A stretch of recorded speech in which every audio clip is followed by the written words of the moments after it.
کل 15 شعبان کی رات کو ہونے والی شب برات سے متعلق احادیث کو تو آپ ضعیف بلکہ موضوع تک سمجھتے ہیں، جبکہ دوسری طرف آپ آج 15 شعبان کے روزے کے بھی قائل ہیں۔ جب 15 شعبان کی رات کی وہ فضیلت ہی ثابت نہیں تو 15 شعبان کا روزہ کہاں سے ثابت ہو گیا؟ یہ دو الگ باتیں ہیں میرے بھائی، ان کو کمپیئر نہ کریں۔ میرا 15 شعبان کا روزہ شب برات، اس کے اوپر یوٹیوب پہ کلپ ہے، لاکھوں لوگوں نے، 3 لاکھ سے زیادہ لوگ وہ دیکھ چکے ہیں، آپ جا کے دیکھ لیں۔ میں نے 44 منٹ میں پورا مقدمہ پیش کیا ہے۔ دو الگ چیزوں کو آپس میں کمپیئر کروا کے یعنی ان کو گڑبڑ کرنے کی کوشش نہ کریں۔ اصل ایشو یہ ہے کہ جو 15 شعبان کا روزہ ہے یہ الگ سے ایک عبادت ہے، اس کا تعلق شب برات کے ساتھ نہیں ہے۔ شب برات والی روایتیں کمزور ہیں، وہ آپ یوٹیوب پہ میرا کلپ دیکھ سکتے ہیں۔ 15 شعبان کا روزہ اس کی الگ سے فضیلت آئی ہے، شب برات کی وجہ سے نہیں، الگ سے۔ اس میں نے بتایا، چلے اب میں دل جوئی کے لیے، چونکہ اب آج ماحول ہے، آج خود بائی چانس ہی آج 15 شعبان 1440 ہجری ہے، تو میں بتا دیتا ہوں۔ دیکھیں سنن نسائی میں ایک حدیث ہے، نبی علیہ السلام شعبان میں کثرت سے روزے رکھا کرتے تھے۔ تو صحابہ نے پوچھا، یا رسول اللہ صلی اللہ علیہ وسلم، آپ جتنے روزے شعبان میں رکھتے ہیں کسی اور مہینے میں اتنے روزے نہیں رکھتے، اس کی کیا وجہ ہے؟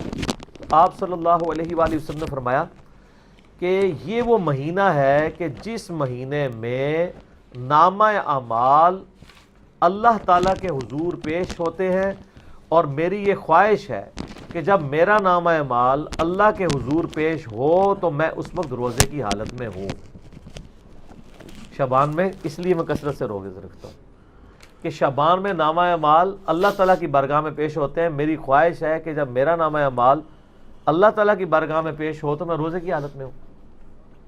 حتیٰ کہ بخاری و مسلم میں حدیث ہے کہ نبی صلی اللہ علیہ وآلہ وسلم شعبان المعظم کے پورا مہینہ میں ہی روزہ رکھا کرتے تھے، پورے مہینہ۔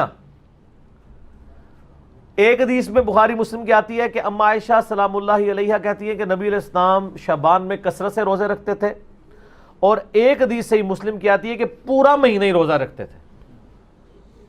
اچھا، البتہ صحیح مسلم میں ایک حدیث ہے کہ نبی صلی اللہ علیہ وآلہ وسلم نے فرمایا کہ کوئی شخص بھی رمضان سے 2-3 دن پہلے روزہ نہ رکھے، یعنی رمضان کو پروٹوکول دینا کہ وہ مطلب روزے رکھ رہا تھا، رمضان کے لیے وہ روزے روک لے، لیکن آپ نے ساتھ اجازت دی کہ اگر کوئی شخص پورے مہینے کے رکھ رہا ہے اس کو اجازت ہے، لیکن کوئی خاص آخری دنوں کو نہ، آخری عشرے کو ٹارگٹ نہ کرے تاکہ رمضان کا پروٹوکول برقرار رہے۔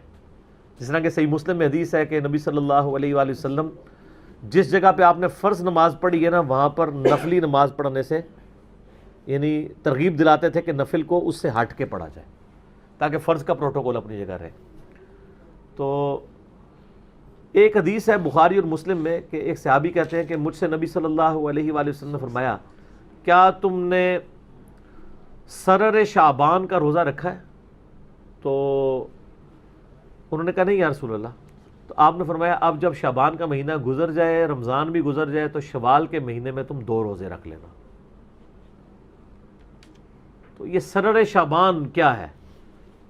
یہ سرے کا لفظ اردو میں بھی استعمال ہوتا ہے۔ سرر عربی میں کہتے ہیں کنارے کو۔ اب اس میں 3 موقف یعنی محدثین کے آتے ہیں کہ اس کنارے سے مراد کیا ہے۔ بعض کہتے ہیں اس سے مراد ہے شعبان کے پہلے عشرے کے روزے، بعض کہتے ہیں کہ اس سے مراد آخری عشرے کے روزے ہیں، لیکن آخری کے تو ہو نہیں سکتے کیونکہ نبی علیہ السلام نے آخری عشرے میں روزے رکھنے کی اجازت صرف اس کو دی ہے جو شروع سے رکھ رہا ہو، اسپیشل آخری رکھنے کی۔ تو اس سے تو آپ اسپیشل پوچھ رہے ہیں، تو نے سرر شعبان رکھا ہے، وہ تو فارغ ہو گیا۔ پہلے والا سرہ بھی نہیں ہے، اس کی وجہ یہ ہے کہ صحیح مسلم میں ایک حدیث ہے، نبی علیہ السلام نے کیٹاگوریکل فرمایا، کیا تم نے اس مہینے کے سرہ میں روزہ رکھا ہے؟ سرہ عربی میں کہتے ہیں ناف کو، ناف سینٹر میں ہوتی ہے، آلموسٹ سینٹر آف گریوٹی ہوتا ہے بندے کا، وہ نماز میں بھی آتا ہے نا، تحت السرہ فوق السرہ، ناف کے اوپر ناف کے نیچے۔ تو اس میں الفاظ ہیں سرہ کا روزہ رکھا ہے، سینٹر کا۔ تو انہوں نے کہا نہیں یا رسول اللہ۔ تو آپ فرمایا پھر یعنی شوال میں 2 روزے رکھنا۔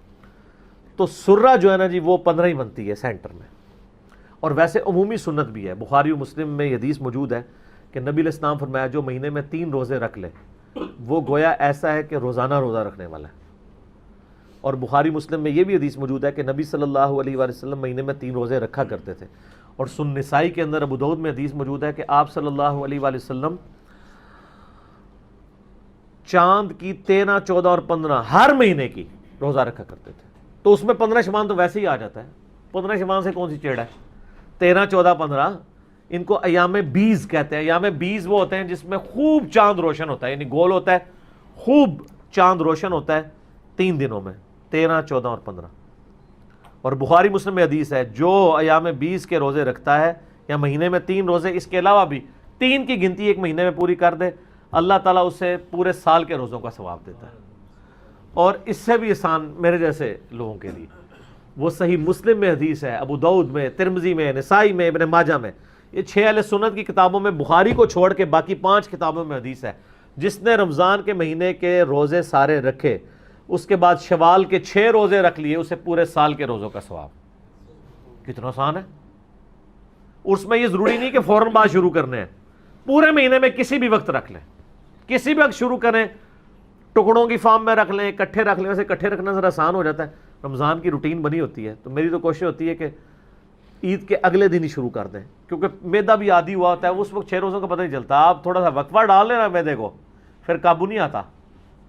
تو یہ 6 روزے رکھ کے پورے سال کے روزے اور پوری زندگی کے روزے ہو گئے، ہر سال رکھتے ہیں.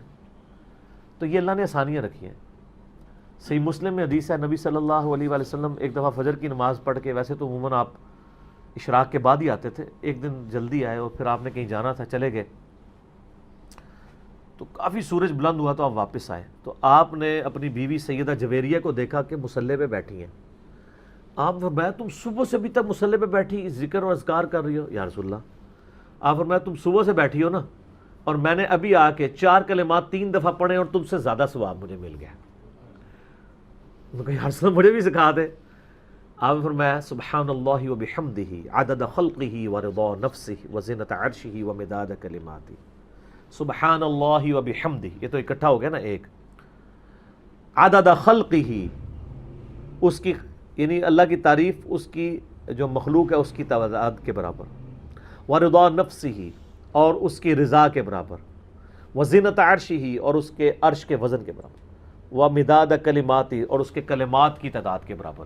سر وہ کلمات کون گن سکتا ہے؟ وہ سورۃ الکہف، سورہ لقمان پڑھ کے دیکھ لیں کہ اگر سارے زمین کے سمندر سیاہی بن جائیں، سارے درخت کلمے بن جائیں اور 7 سمندر اور شامل ہو جائیں، تب بھی اللہ کے کلمات نہیں ختم ہوتے.